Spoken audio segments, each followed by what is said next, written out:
ქობულეთის ბაზრის ტერიტორიაზე არის საცხობი. მამია კაკალაძის საცხობს ეძახიან ხოლმე. ალბათ ეს არის დამფუძნებელი ამ საცხობის და ეხლა აუცილებლად შევალთ და ვნახავთ. დაიკეტა ფანჯარა. ღია იყო მანამდე. მაგრამ აი იქიდანაც შეგვიძლია დავათვალიეროთ ეს პროდუქცია. მანამდე უკვე მადონა კოიძე და ჩვენი ოპერატორები შევიდნენ სამქროში.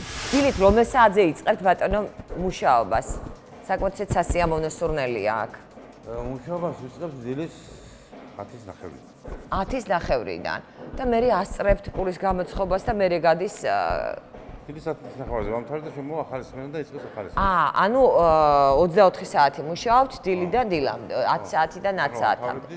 კი ბატონო და მეორე ცვლა უნდა მოვიდეს. მოდით მაშინ ამ გადაბარების პროცესში ჩვენს შემოგიერთდებთ. ეს არის ალბათ დასაყოვნებელი სავარაუდოდ. მოდით შევიხედოთ აქ რა ხდება, არის თუ არა კონდენსატი. ტარაკნები. შეხედეთ, რამდენი ტარაკნებია, ნახეთ. ნახეთ.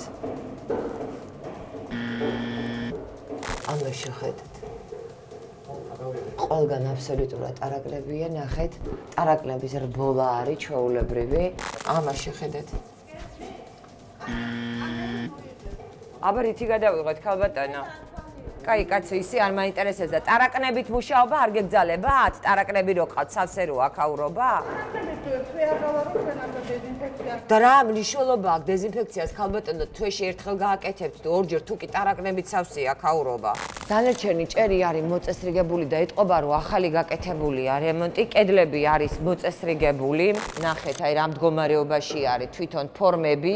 აი როგორი კონდენსატი აქვს მიმწვარი, ნახეთ, აი ეს არის ზუსტად ის კანცეროგენი, რომელიც ჩვენ ჯანმრთელობას აბინძურებს.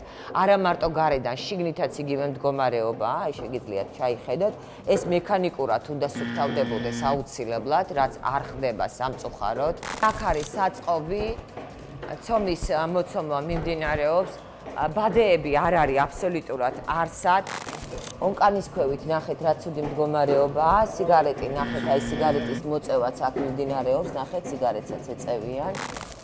და აი ეს ნახეთ გარე ტერიტორია, რომელიც არანაირად არც ერთი დეზობარიერით და არც ერთი ბადით და არაფრით აბსოლუტურად დაცული არ არის. ნახეთ, აქეთ როგორი მდგომარეობაა და შევიდეთ შიგნით როგორი მდგომარეობაა, ვნახოთ. მომუშავე პერსონალმა თქვა, რომ გამოიძახებენ პოლიციას და სასწრაფოდ შევწყვიტოთ გადაღება. პოლიციის გამოძახება ჯობია, რომ სანიტარული სამსახური გამოიძახებინოთ და წესიერად აქაურობა დაესუფთავებინოთ. აი აქვე ვხედავთ უკვე პროდუქციას, ის რომელიც იქ ცხება სამქროში, შემდეგ მოდის აი აქ დახლებზე. თქვენ ხედავთ სხვადასხვა ტიპის პურს, აგურის ტიპის პურია, ბატონი. ფასები არის საკმაოდ დაბალი, 90 თეთრი ღირის, ანუ ლარიცკი არხის ეს პური. არის ასევე ორცხობილა, მაგრამ აი რა გითხრათ, ეხლა მომხმარებლის აზრს ვერ მოგაწოდებთ, იმიტომ რომ დილა არის და ჯერ ალბათ არ არიან მოსულები მომხმარებლები, ამიტომ ვერაფერს გეტყვით. უბრალოდ ვხედავთ, რომ პური არის და პური იყიდება. ჭერი ახალი გაკეთებულია, ეტყობა დანადგარები, სადაც ცხება პური არის ახალი და უჟანგავი ესენიც აქვს, მაგიდებიც აქვს, რომელზეც დაფასოება მიმდინარეობს, დასაფასოებელი ცეხიც აქვს. უბრალოდ რაც არის აქ საჭირო, ეს არის დასუფთავება, ტერიტორიის მოწესრიგება და ტარაკნების საწინააღმდეგოდ ღონისძიებების ჩატარება. რაც თუ კი კეთდება, მაშინ არასათანადოდ კეთდება, ან არასაკმარისად, მაგრამ უფრო ვფიქრობ, რომ არ კეთდება. რა სიხშირით რეცხავთ ყუთებს? კვირაში თითქმის ყოველ კვირას. კვირაში ერთხელ? ჩემო ძვირფას ადამიანო, არ არის საკმარისი, ნახეთ. აი ნახეთ, აი ეს მდგომარეობა, ფქვილიც არის, ნაგავიც არის. აი მოდით, ის თუ ფქვილია, მაშინ აი აქ ჩავიხედოთ ეს რა არის. აი ნახეთ, თქვენ თვითონ ხო არ მოგწონთ? კი ბატონო, შეგვიძლია გადავრეცხოთ, ხო? არანაირ პრობლემას არ წარმოადგენს. აი ახლა ნახეთ. ესეთი კარგი კედლები გაქვთ. გაკეთებული, აკეთებთ. რაღაცა კი. კი ბატონო, ესეთი დანადგარები გაქვთ, კარგი დანადგარები გაქვთ. არაჩვეულებრივი ღუმელები გაქვთ, რომელიც ზეებიდან და გვერდებიდან ნაგვით არის ამოტანილი, რაც უნდა გაიტანოთ აქედან. რაც გჭირდებათ, ეს არის ჩვეულებრივი დალაგება. და ტარაკნების საწინააღმდეგო ღონისძიებების გატარება. დეზინფექცია დადის, რა ვიცი, ყოველ კიდე შევიდეთ და არა, მჯერა, ეხლა გვაქვს დაჟე წამლების ვარ თვითონ სუქდებიან.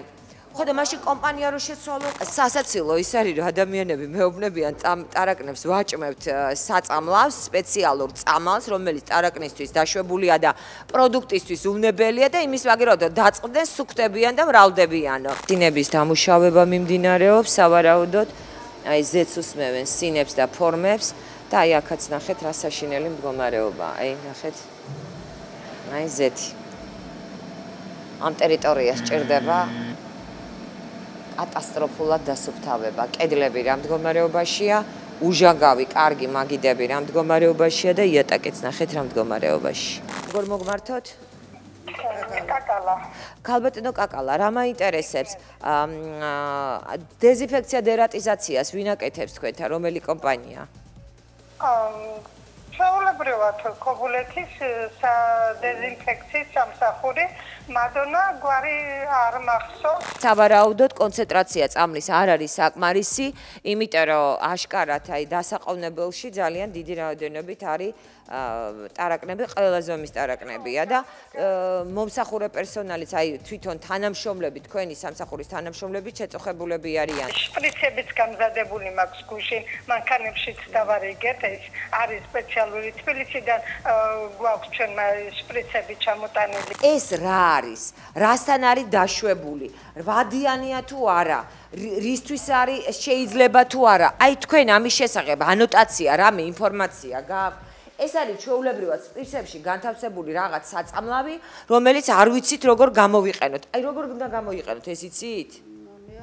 არ იცით. არც გეცოდინებათ, არც ხართ ვალდებული. ეს უკვე კომპანიამ რო დაგიტოვათ, უკვე ეს იმაზე მეტყველებს, რომ ისინი არიან არაკვალიფიციური თანამშრომლები, იმიტომ რომ აი ასე დალაგება საწამლავის ეს არის კატეგორიულად აკრძალული, არავითარ შემთხვევაში არ შეიძლება. ეს მარტო ის კი არ არის რომ ტარაკნებია, შრომის უსაფრთხოებითაც თანამშრომლების ჯანმრთელობა შეიძლება რისკის წინაშე და მე თქვენი მესმის, თქვენ არ ახართ ვალდებული ეს ყველაფერი იცოდეთ და იმიტომ აკყავთ სამსახური და იხდით ფულს, მაგრამ ისინი არაკეთილსინდისი არათ უდგებიან საქმეს. ძალიან უცნაური და სასაცილო ფრაზა გავიგონეთ ახლა საცხობის თანამშრომლებისგან, რომ წამვლავთო ტარაკნებსო, მაგრამ იქით სუქთებიან და მრავლდებიანო. არ ვიცი ვიტიროთ თუ ვიცინოთ, მაგრამ ძალიან დიდი იმედი გვაქვს, რომ ამ საკითხსაც მოაგვარებენ და სუფთა და მოწესრიგებულ სამქროში გამოაცხობენ პურს ადამიანებისთვის და ქობულეთის მაცხოვრებლებისთვის. ქალბატონო საიდარი, შემოვედით ცოტა გაბრაზდით, მაგრამ ეხლა ხო ხედავთ, რომ ჩვენი შემოსვლაც საჭიროა, რამდენი რამე დაგანახეთ ჩვენი თვალით. კი და ვეცდებით, კი არა, ყველაფერს გამოსწორებული იქნება, გვპირდებით ამას და ყველაფერი წავა ისე როგორც ეჭვიც არ მეპარება, რომ მოკლე ხანში ყველაფერი გამოსწორდება, მით უმეტეს სეზონი ახლა იწყება და ქობულეთში ჩამოსვლა ნამდვილად არ გაგვიჭირდება. ძალიან ყურადღებიან და კარგი ყავს სხვათა შორის. ხო და მით უმეტეს გადაეცით და აუცილებლად შესაბამის ღონისძიებებს ჩაატარებენ.